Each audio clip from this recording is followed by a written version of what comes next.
வணக்கம், நான் உங்கள் எக்ஸாம் குரு காளி. நடந்து முடிஞ்ச டிஎன்பிசி குரூப் 1 பிரிலிம்ஸ் அதுக்கான டென்டேட்டிவ் அபிஷியல் ஆன்சர் கீ கொடுத்துருக்காங்க. நிறைய தவறுகள் இருக்குது, கேள்வியில பதில்ல. இதெல்லாம் பார்த்தீங்கன்னா நம்ம அப்ஜெக்ஷன் தெரிவிக்கலாம். அப்ஜெக்ஷன் தெரிவிச்சு முடிஞ்சதுக்கு அப்புறம் ஃபைனல் ஸ்டேஜ்ல என்ன கட் ஆஃப் வரலாம் அவுட் ஆஃப் 200க்கு 200 கேள்விகளுக்கு எவ்வளவு நாம சரியா போட்டிருந்தோம்னா நம்ம அடுத்தது மெயின்ஸுக்கு தயாராகலாம். யாரெல்லாம் தயாராகலாம் அப்படிங்கிறதா இந்த கிளாஸ்ல டீட்டெயிலா பார்க்க போறோம். இப்போ நீங்க பாத்துக்கிட்டு இருக்கிறது என்னன்னா 2022 நடந்த டிஎன்பிசி குரூப் 1 பிரிலிம்ஸ்னுடைய கட் ஆஃப். அதாவது ஒவ்வொரு கம்யூனிட்டிலையும் mark secured by the last selected candidate in each communal category. ஒவ்வொரு ஜாதி அடிப்படையிலையும் பிரிலிம்ஸ்ல இருந்து மெயின்ஸுக்கு போறாங்க இல்லையா, அதுல கடைசி மார்க் எடுத்து போயிருப்பாங்கல்ல, அந்த கடைசி மார்க் எடுத்தவருடைய மார்க் எவ்வளவு அப்படிங்கறத கொடுத்துருக்காங்க. இது மார்க், அவருடைய டேட் ஆஃப் பர்த் கொடுத்துருக்காங்க. இந்த மார்க்கை நீங்க கொஸ்டினா கன்வெர்ட் பண்ணீங்கன்னா இந்த ரேஞ்ச் வரும். 2022ல இந்த ரேஞ்ச் வரும். ஓகேவா, இருக்கட்டும். இதுல ஜிடினா ஜெனரல் டர்ன், பொது பிரிவினர், அதுல வந்து பிஎஸ்டிஎம், அதுல பெண்கள், அதுல பிஎஸ்டிஎம். அதே போல பிசில ஜெனரல், அதுல பிஎஸ்டிஎம், பிசில விமன், அதுல பிஎஸ்டிஎம். பிசி முஸ்லீம்ல விமன், அதுல பிஎஸ்டிஎம் கொடுத்துருக்காங்க. அதே போல எம்பிசி, அதே போல வந்தீங்க அப்படின்னா எஸ்சி, எஸ்சிஏ, எஸ்டி. இதே பார்த்தீங்கன்னா ஒரு சில கம்யூனிட்டியில மட்டும் அந்த இனவாரி ஒதுக்கீடுல மாற்றுத்திறனாளிகள் எடுத்திருக்காங்க. எக்ஸாம்பிள் பார்த்தீங்கன்னா ஹெச்எஸ் கேட்டகரி, ஹியரிங் ஹேண்டிகேப், அதாவது செவித்திறன் குறைபாடு இருக்கக்கூடிய ஒரு மாற்றுத்திறனாளி.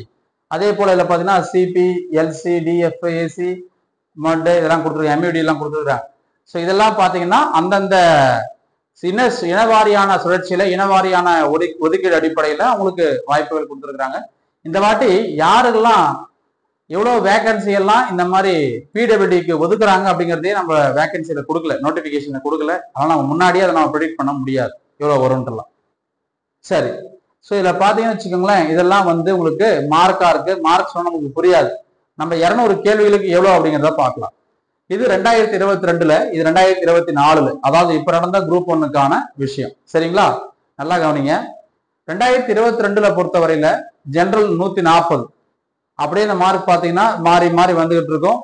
ஸோ நீங்களே பார்த்தாலே தெரியும் என்னென்ன நீங்க கம்யூனிட்டியில இருக்கீங்க அப்படிங்கிறத நீங்க பார்த்துக்கோங்க. அதனுடைய கட் ஆஃப் 2022ல 200 கேள்விகளுக்கு எவ்வளவு கேள்வி அப்படிங்கிறது இங்க கொடுத்துருக்கோம். இது 2024ல எக்ஸ்பெக்டட் கட் ஆஃப், எதிர்பார்க்கக்கூடிய கட் ஆஃப் ஆக இது இருக்கலாம். இதுனா இது கிடையாது, இதுல இருந்து இந்த ரேஞ்ச் வரைக்கும் இருக்கலாம். 140ல இருந்து 143 வரைக்கும் ஜெனரல் டர்ன். அதுல பிஎஸ்டிஎம்னா 134ல இருந்து 137 வரைக்கும். அதுல பெண்கள் அப்படின்னா 140ல இருந்து 144 வரைக்கும். பெண்கள்ல பிஎஸ்டிஎம்னா 131ல இருந்து 136 வரைக்கும். பிசினா 135ல இருந்து 138 வரைக்கும். இந்த ரேஞ்சுக்குள்ளதான் கட் ஆஃப் இருக்கும். இதை தாண்டி போறதுக்கான வாய்ப்பு மிக மிக குறைவு. இதை தாண்டி போறதுக்கான வாய்ப்பு மிக மிக குறைவு. ஸோ நீங்க என்ன கம்யூனிட்டியில இருக்கீங்க, என்ன அதுல பிஎஸ்டிஎம் வச்சிருக்கீங்களா இல்லையா, ஆனா பெண்ணா அப்படிங்கிறதெல்லாம் பார்த்துக்கோங்க. இதுதான் உங்களுக்கான எக்ஸ்பெக்டட் கட் ஆஃபா இருக்க போகுது. இந்த ரேஞ்சில் இருக்க போகுது, இதுல இருந்து இது வரைக்கும். நீங்க இதை அப்படியே நான் 5 செகண்ட் டைம் தரேன். நீங்க இதை அப்படியே பாஸ் பண்ணி நீங்க செக் பண்ணி பார்த்துக்கலாம்.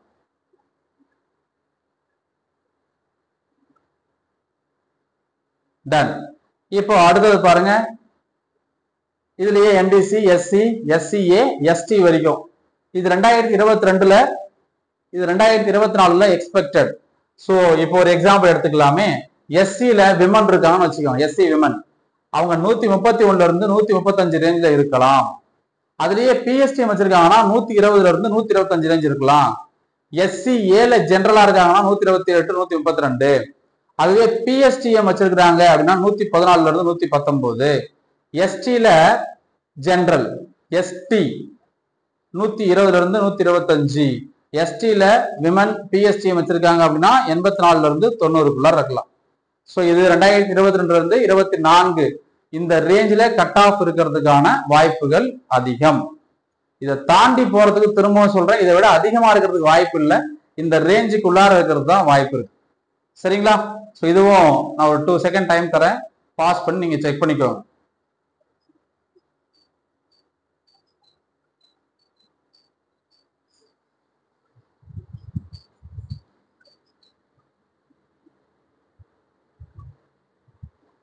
டன். நெக்ஸ்ட் சேஃப் ஜோன் என்ன sir for all category. Sir நான் வந்து இந்த ப்ரிலிம்ஸ் எக்ஸாம் பாஸ் பண்ணுவேனா, நான் மெயின்ஸுக்கு போறதுக்கு வாய்ப்புகள் இருக்கா, இதெல்லாம் சேஃப் ஜோன், எவ்வளவு மார்க் எடுத்தா சேஃப் அப்படின்னு கேட்டாங்கன்னா எல்லா கேட்டகரியுமே நீங்க வந்து பிஎஸ்டி வச்சிருக்கீங்க, எஸ்சியா இருக்கீங்க, எஸ்டியா இருக்கீங்க, ஜெனரலா இருக்கீங்க, ஏதோ ஒன்று சேஃப் ஸ்கோர் என்னன்னா 135ல இருந்து 140 அதுக்கு மேல இருந்ததுன்னா சேஃப். கண்டிப்பா நீங்க அடுத்தடுத்த லெவலுக்கு போறதுக்கான வாய்ப்புகள் அதிகம். இல்ல சார் நான் வந்து கன்ஃபார்மா பாஸ், நான் கன்ஃபார்ம் பாஸ் ஆகணும், கட்டாயமா நான் பாஸ் பண்ணணும், எவ்வளவு மார்க் எடுத்துருக்கணும், 200க்கு 140 போட்டிருந்தீங்க அப்படின்னா நீங்க கன்ஃபார்ம் பாஸ், அதுல எந்த டவுட்டுமே தேவையில்லை, கன்ஃபார்ம் பாஸ். 140க்கு மேல இருக்கவங்க மெயின்ஸுக்கு வரைக்கும் நம்ம படிக்க ஆரம்பிக்கலாம். அடுத்தது யாரெல்லாம் மெயின்ஸ் எக்ஸாமுக்கு தயாராகலாம். பொதுவா 200க்கு 135 கேள்விகளுக்கு மேல போட்டவங்க தாராளமா தயாராகலாம். இதுல பிஎஸ்டிஎம் வச்சிருந்தீங்க அப்படின்னா உங்களுடைய இனவாரி அடிப்படையில 5 கேள்விகளை நீங்க குறைச்சிக்கலாம். ஏன்னா 5ல இருந்து 8 கேள்விகள் குறைவதற்கான வாய்ப்புகள் அதிகம் அப்படின்னு சொல்றாங்க. Last time group 1 prelims pass பண்ணி மெயின்ஸ் போனவங்க சொல்றாங்க 5ல இருந்து 8 கேள்விகள் குறையும். இப்ப நான் பிசி, நான் 130 கேள்வி போட்டிருக்கிறேன். அதே பிசில ஒருத்தர் பிஎஸ்டிஎம் வச்சிருக்காருன்னா அவர் 122ல இருந்து 24, 25 கேள்விகள் போட்டாலே போதும் அப்படின்னு சொல்றாங்க. சோ இந்த விஷயத்த பாத்துக்கோங்க. -5 வருவதற்கான -5ல இருந்து -8 வருவதற்கு வாய்ப்பு இருக்கு. General 135, BC, MBC, SC, SCA, ST, PWD இதுல வந்து பெண்களா இருக்காங்க அப்படின்னா -2, -2ல இருந்து -4, -2ல இருந்து -4 குறைச்சிக்கோங்க பெண்களா இருந்தாங்கன்னா. அதுவே பிஎஸ்டி வச்சிருக்காங்க அப்படின்னா அவங்க என்ன பண்ணலாம், -5 வந்து குறைச்சிக்கலாம். புரிஞ்சுக்கலாம் சொல்றது? பெண்களா இருந்தாங்கன்னா இதுல இருந்து -2 பண்ணிக்கோங்க. அதுவே பிஎஸ்டிஎம் வச்சிருக்கீங்க அப்படின்னா -5 பண்ணிக்கோங்க. ஸோ இவங்கெல்லாம் கட்டாயமாக மெயின்ஸுக்கு தயாராகலாம். இது வந்து வீணா போற விஷயம் கிடையாது. ஒரு காய்கறி வாங்கி 2 நாள்ல 3 நாள்ல அழுகி போற ப்ராடக்ட் அந்த மாதிரி கிடையாது. கல்வி எப்பவுமே என்ன பண்ணாது, அழியாத செல்வம் கல்வி இல்லையா, கல்வியே அழியாத செல்வம், மற்ற செல்வங்கள்லாம் அழிஞ்சிடும். இது உங்களுக்கு எந்த ஒரு சூழ்நிலையிலையும் எந்த காலத்திலையும் உங்களுக்கு கை கொடுக்கும். அதனால படிக்கிறது வீணா போயிடும் கவலையே படாதீங்க. தயவு செஞ்சு இந்த ரேஞ்ச் இருக்கிறவங்க, அப்போ இதுக்கு கம்மியா இருக்கிறவங்க படிக்க வேண்டாமா அப்படின்லாம் கிடையாது, அது உங்களுடைய விருப்பம். இது என்னுடைய பர்சனல், என்னுடைய ஒப்பீனியன், என்னுடைய காலிச்சரன் தனிப்பட்ட நபருடைய கருத்து தான் இது. இதுக்கு நீங்க மாற்று கருத்துக்கள் தெரிவிக்கலாம், அது உங்களுக்கு உரிமையும் தகுதியும் இருக்குது, அதில் எந்த மாற்றமும் இல்லை. நான் எனக்கு தோன்றது மற்ற மக்கள்கிட்ட எல்லாத்தையும் கேட்டது பொதுவான ஒரு கட் ஆஃப் தான் நான் ப்ரெடிக்ஷன்ல சொல்லியிருக்கிறேன். இதை தாண்டி இது கம்மியா இருக்கிறவங்களும் படிக்கலாம், அதுக்கு அதிகமா இருந்து நீங்க படிக்காமலும் போகலாம், அதெல்லாம் உங்களுடைய தனிப்பட்ட விருப்பம் சார்ந்தது, அதில் நம்ம தலையிட முடியாது. அடுத்தது முக்கியமான விஷயம், சார் நாம என்ன சார் படிக்கலாம் அப்படின்னு கேள்வி கேட்பீங்க. எப்படி படிக்கலாம், எந்த புக்கை படிக்கலாம், இதெல்லாம் அடுத்தடுத்த வீடியோ நான் போடுறேன். அதுக்கு முன்னாடி என்னுடைய பர்சனல் சஜஷன், இப்ப குரூப் 2 குரூப் 1 மெயின்ஸை பத்தி நீங்க யோசிக்க வேண்டாம். ஏன்னா ஆல்ரெடி நீங்க குரூப் 1 நல்லா படிச்சிருப்பீங்க, பாஸ் பண்ற கேட்டகரி வந்திருந்தீங்கன்னா. இப்போ நீங்க எதுக்கு ஃபோக்கஸ் பண்ணணும் அப்படின்னு பாத்தீங்கன்னா குரூப் 2 குரூப் 2A ப்ரிலிம்ஸுக்கு ஃபோக்கஸ் பண்ணுங்க, அதை நோக்கி பயணமா போகலாம். ஏன்னா அதுக்கான தேர்வு வந்துட்டு இருக்குது.